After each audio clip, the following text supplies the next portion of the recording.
get started, I'd like to introduce Fatima. She's the executive producer here at Trick3D. And then we also have Erica. She is the technical manager. All right, so I'll leave it to you. Thank you, Sarah. And thanks GGDA for coming to Trick3D. Welcome. This is our little production studio. As Sarah mentioned, I oversee operations and productions here at Trick3D. And I want to give a shout out to our team members who are here today, so they're just going to say hi. And when you spot one of them, be sure to ask them very hard questions at the end of our demo. Whatever I can't answer, that'd be great. We got Brandy, our in-house producer, Axel, our associate producer, Lauren, who's on our dev team, Chris, who's also on our dev team, and 3 artists. We have Tori, our VCS specialist and composite director. We've got Erica, of course, you've met, our technical manager. Here on stage, we have Greg. He's actor extraordinaire as well as the office manager. And not pictured, not with us here tonight, is Chad Eichhoff, who's at SIGGRAPH. He's our creative director and CEO, but he wishes you all well. He's asking questions. He said, let you know if there's any questions you have, my card is on the back table over there if you want to email after demo. So a little bit more about what we do here. We are a studio who focuses on photoreal visualization. Anybody here in the industry, photoreal visualization? Awesome. Okay. We also do a few more things. We do industrial visualization, architectural visualization, and we also do these things for broadcast and gaming. I know there are some people who work at gaming companies here, right? Awesome. Okay. So for those who are unfamiliar with our industries, we do CG, animation, and products biz for interactive gaming and all those platforms I just mentioned. So all of these assets can be recreated for any kind of platform that you use. And so that's what we specialize in here. And we work across the entire production line, so many of you are creative individuals, so we do concepts, scripting, as well as production. We do live shoots here and on local sites, and then we take it to post as well, doing any kind of visual effects work, compositing 3D. So we're a full-service production studio. Tonight we're going to show you a little bit about our motion capture capabilities. So we've been around for 6 years, and we've kind of varied through those pipelines I described, but led us to acquiring this stage here last year. So what you see around you used to be a furniture warehouse about a year ago, which we built the site wall for. 3-wall is quite important for what we do. So you're looking at an 8-camera virtual camera system. We're going to kind of glaze over that since we're mostly gaming, and we're going to show you motion capture capabilities today. And for those motion capture tests, we're using a little bit of Motion Builder, Unreal, as well as a new guy in town called, I wrote down, because I'm not a specialist in this, Perception Neuron. Have any of you guys heard of that? Yeah. Okay, so we're experimenting there a little bit because that's a new, really cool mobile device. So first I want to show you our reel, because that'll give you kind of a visual of what we do.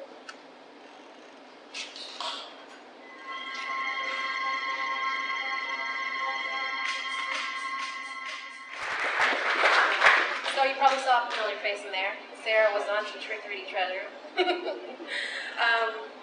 So that hopefully gives you a little bit more an overview and like a sight line to what we do here. And to add on to interactive, we're also doing a lot more with virtual reality and mobile apps too, which is really fun. So hopefully we'll be able to release some more of that stuff online. If you do visit our website after tonight, you'll notice that our reel is a truncated version of that. So you've gotten a sneak peek at what we do for Delta, for product visualization. So now we're going to talk a little bit more about the stage, and Eric Fink, our specialist, is going to tell you about that. As I mentioned, we do a couple different pipelines. We're going to talk mostly about Motion Builder tonight, which we use for 3DS and V-Ray integration. As I mentioned, Perception Neuron and Unreal are in our pipelines too, so we're going to show you an Unreal demo. So this is just a really general overview, again, to show you how we bring in motion, what we do to capture, and how we can use that for different platforms. All right, so now Erica.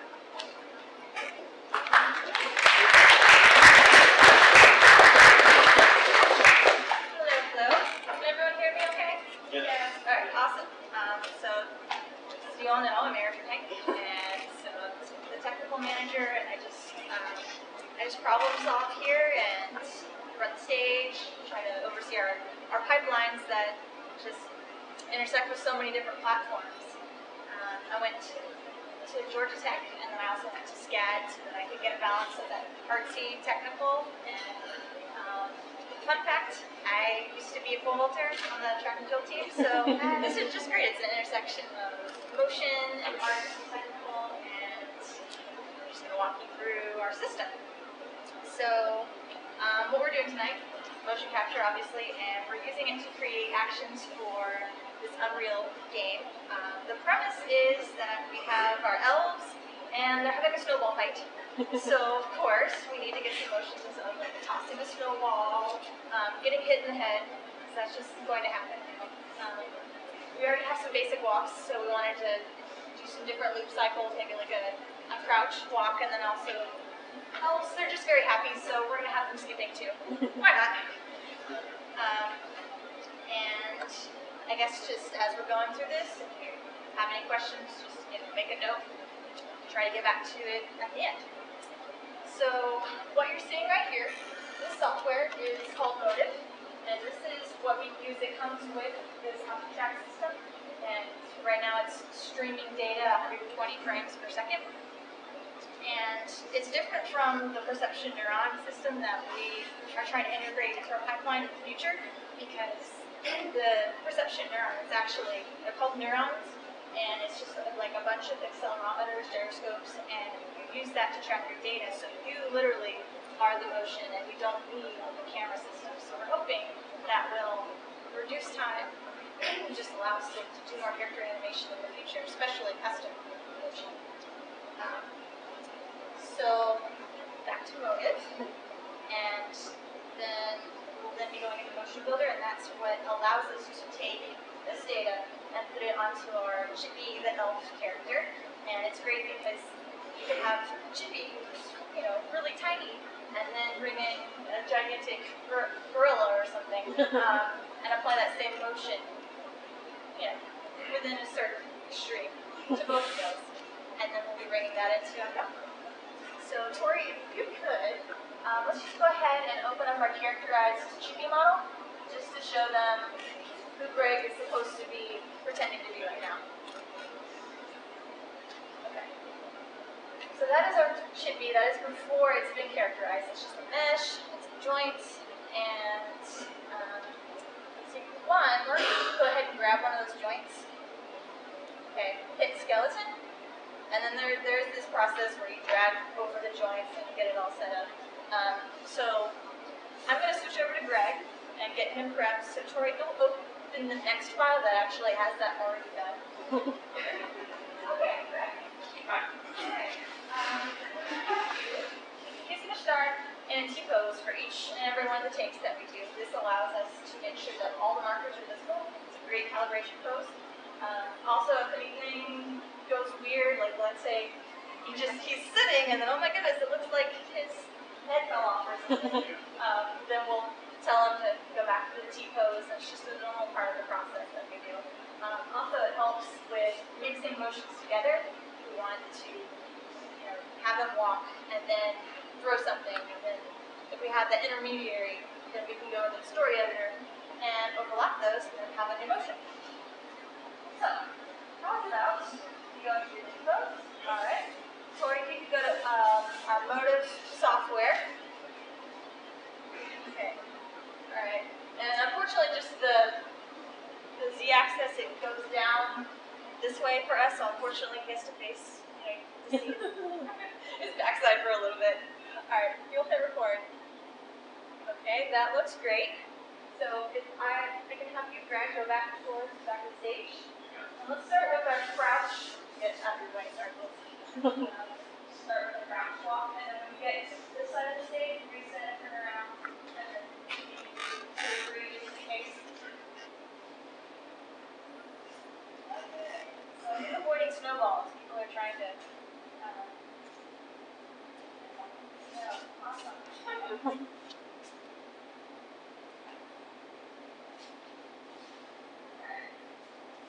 And yeah, very great. Okay. Alright, so we're going to give that. We'll do 2 more takes. This next one, so get our sticky. Start T-pose. This is all the time. Alright, recording, good? Okay. I don't do it. I'm gonna stop getting in front of the screen. Alright. Chicky.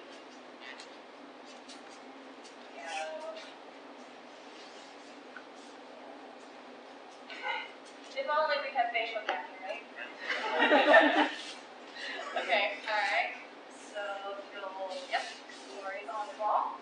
And then for this last one, we'll have a few T-pose, pretend they're getting hit in the head, and then also have them do some tossing as well.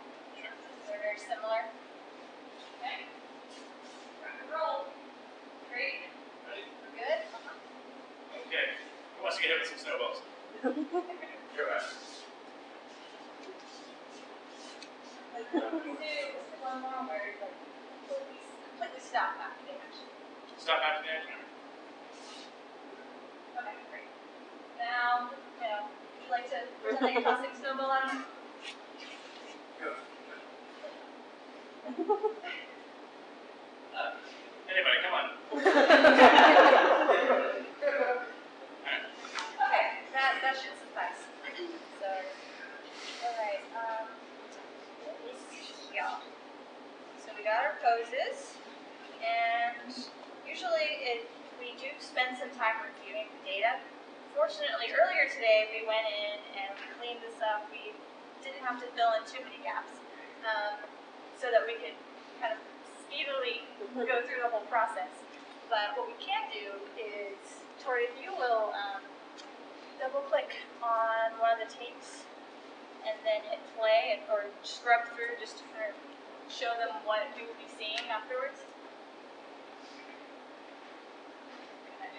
Maybe zoom in a little bit if you can. Awesome. So there he is. We try to make sure that there aren't any red dots. Red dots means that we lost the marker, but I'm not seeing too many of those, so I'm pretty happy with this. Okay. So what we would do next is we would isolate the frame ranges that we want. We get the start and the end of the walk. Probably you start here and make sure you go all the way through. Common sense stuff. And then we would export the actor of the markers and bring it into motion builder. Perfect. So switch on over to our character as Chippy. And there's something that I really like about this rig. It's fully IK. So Tori, if you grab his wrist or something and you yank on it, you'll notice that it actually affects the entire body. So if you need to do an animation to be good, yes. I'm sorry, IK? Yes, inverse kinematics. As opposed to forward kinematics, which is another group. It's just completely affected, which is nice if you want to make one little change and you want to make it look natural and actually have the whole body reaching with it. Okay. I don't know how to get it back. Just Control Z, eventually you can reopen it if you want. Okay, cool. Tori, have you merged in the data yet? Not yet. Okay, let's go ahead and do this. Let's get maybe the snowball hit in here. Okay. Right. Let's see. Alright, actually, that is one of our finished products. If you can edit. So go to, why don't you open the character as Chippy from scratch. And then what I like to do for organizing my data, we have an FBX file that has the original character in it and the original data. And then in the motion builder in file, that's where I'll put our characterized files and the files that have the character with the action already on it. And then another folder for, okay, this is ready for Unreal or whatever the end part is. Okay. So let us merge in from the FBX file. Okay. So go up one. Yeah. And snowball it. Yes, sir. I'm gonna move back over there. So I don't know if you can see this, but there's a purple actor, and it has all these different markers. Right now it's not driving the action, but that is coming straight from our camera stage action that we took. Okay. So the beautiful thing about Motion Builder is this character can have any kind of source. You can give it an actor, you can give it another control rig. So, Tori, how about you switch the source to be our actor? Okay, so now Chippy snapped to that position, so he's matching the actor. And for visibility, can you hide the actor? You go up to the blue button. Yep, okay. So let's just take a look at what we've got right here. Now there is a little bit of popping, so what we would do is we would try to make sure that maybe adjust the frame range so that, okay, this matches, or sometimes we have to go in and make edits on the control rig.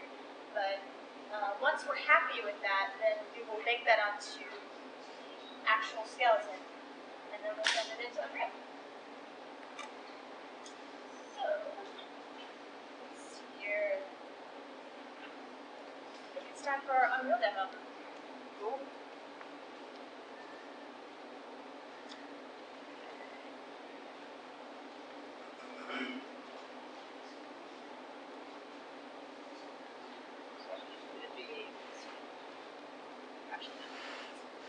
Okay. And then that one. Yep. Okay, I was looking for Unless there's a mirror. Yeah.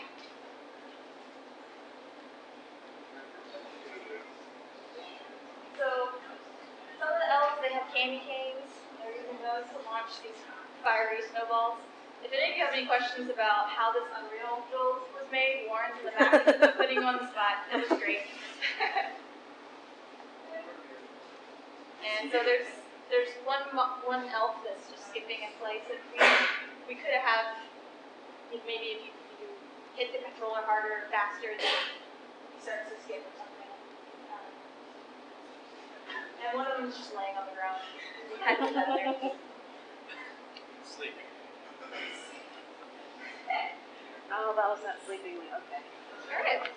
Well, that's the overview that I have. I'm sure you guys have questions. We'll be glad to field those. Yeah. Any questions for the process or Trick3D in general? Okay, sir.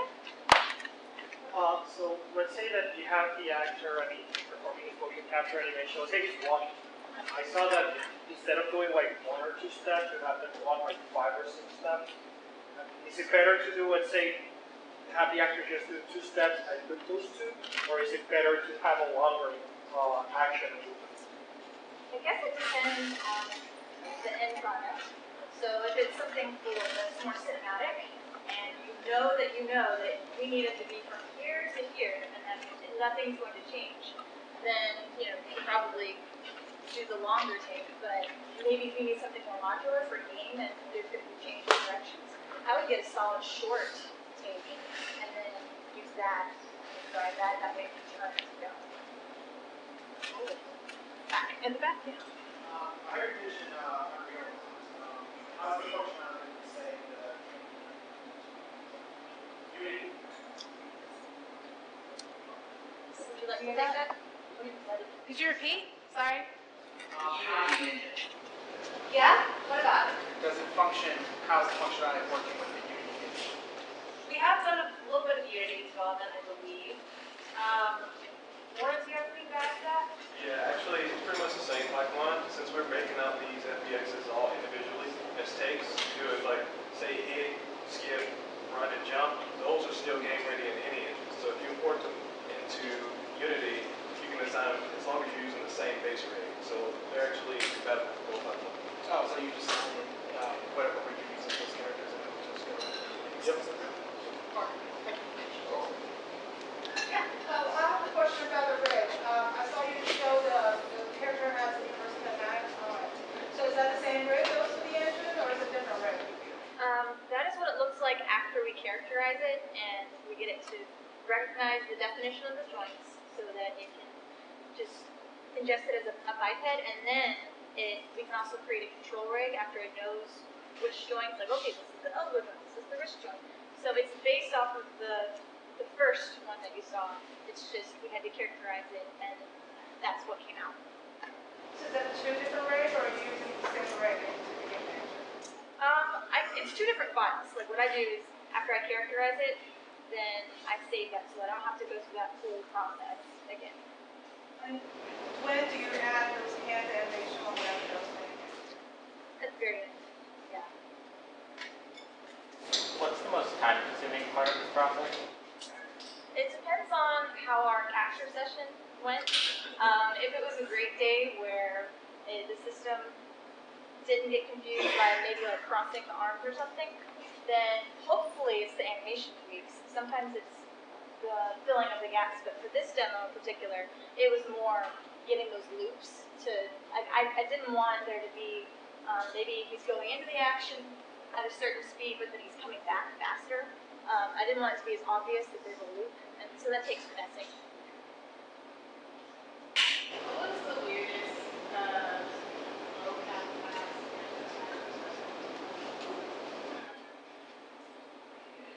We had to do motion capture for an entire scene of children in a park.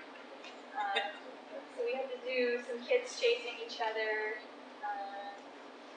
We had a pregnant lady sitting on a bench. That might have been a little weird, just intentionally. Yeah, it was 2 kids, a pregnant lady, and a woman on a bicycle that day. Yeah, we did get a bike rig and tried to minimize the reflections and just had a stationary bike. And Greg had to pretend to crash and fall off his bike, but it was a stationary bike, so we had to improvise. So that Also might not concrete. So what determine how many cameras you're using for the system? And also, like, since you mentioned a perception neuron, what's the cost of this system compared to the other system? I know that the cost of this system is much more than the perception. And then we chose 8 cameras because that allows us to capture 1 person. If you increase the number of cameras, then you can maybe get 2 people combating at the same time. Let's see.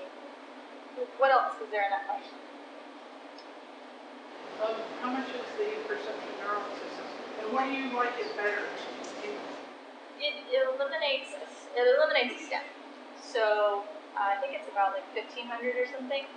And data, hopefully you're spending your time just like doing a couple keyframe layer tweaks so that, let's say maybe the foot is a little off in that data, you just tweak it back, and then there's tools that work with it so that you can see your character, he's characterized, and he's moving right there as like you're recording, as opposed to, okay, we're recording, and now we're going to take a break, and then we're going to do animation fixes. It's all at the same time. He's moving, you can see it, and then you can tweak it too. If you're using perception here and you need all this setup, right, you can actually even go outside to an actual place and do, I mean, if you're doing like climbing up hills, you can actually climb a hill and do it. I have heard that you need to actually take down the little straps with the neurons so they don't move as much, but I'm sure that's just something we'll perfect and figure out as we go. Question about picking up the data. So where do you guys pick up the data? Do you do it in motion builder or you do it in? I like to do it in Motive, so the first program that you guys saw, it was designed to do that. I mean, there are some filters in Motion Builder, but I just like to fix it at the source. What kind of box are you going to do? What kind of box? Yeah. Sorry. I actually don't know. I buy power. Yeah, I buy power. We got a custom build. Is it possible to use the system to do like partial animations, like just record from the waist down while the arms are doing something else? I would think so. I haven't done it personally, but I would think so. This is, I mean, I don't know, this is a weird question, but on a budget, trying to do this for like high school kids or whatever, I'm starting to dive into the whole Kinect version 2 and using that for motion capture. Have you guys used that before? I know the results are nothing like this, but any sets that you may have, anything I should be considering publishing on it? We did. We tried it out before we got into all this, and I wasn't the one on that. It was actually another person we have next door, Travis, who worked on it. And I remember like it's just very DIY. Like you can get results from it, but it's not really that consistent. And for like a professional shoot, it would never hold up in any fashion. But to just get some mocap fairly cheap, it will get you something. As far as we took it.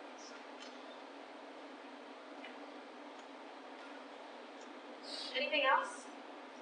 Questions for us in general?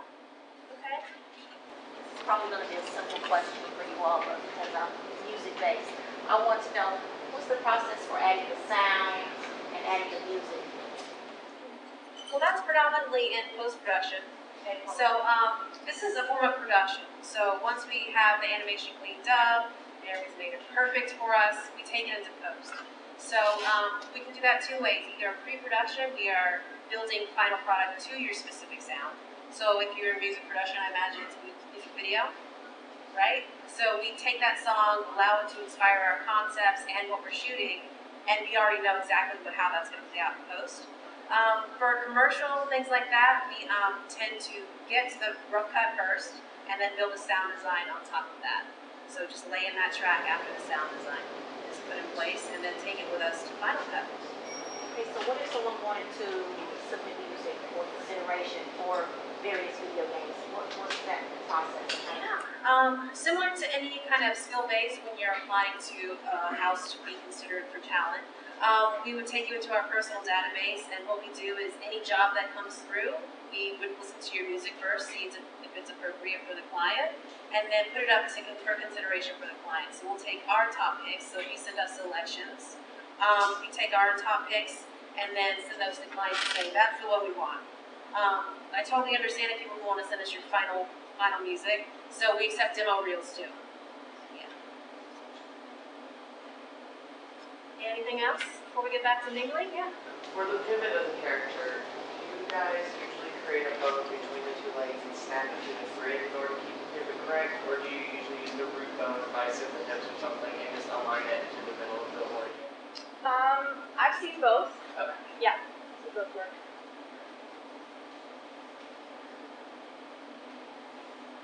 Philip on biped? No, not We've mine though. key animated, Yeah. like hand animated that. We've been working on a cat. Have you tried? No. Oh, okay. I tried, it's not Mocap, it works. On an animal? Oh, yes. Oh, awesome. What was the animal? It's a horse. Okay. So And you want? also some Mocaps that allow you to capture a human and transfer that image to a portrait actor. Awesome. So I have to know some background. So you brought horse to the stage. With the trainer. It's a system, it's Okay. a copy camera, so Okay. you have to put a sensor on the horse. Gotcha. Awesome. So there you go. Quite awesome. Did you have a question? I did. Okay. Literally, That is so weird. It was literally going to be, what if we needed to mocap a horse? How would this work out? Exactly how you think. It's funny. Okay, yeah. We'd have to try with a cat. The cat has fur. I don't know if that is responsive. You can put a suit on it, like a sweater. They might not like it very much. They will do exactly what we need, I'm sure. Yeah. Anything else? You want to take the floor, Jen? I will take the floor. I love the floor. All right, so thanks to Trick3D once again, you guys. That was fantastic.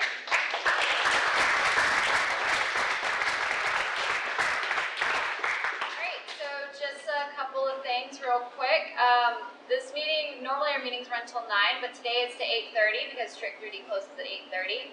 So remember that, be courteous. Let's not keep them longer than they should be here.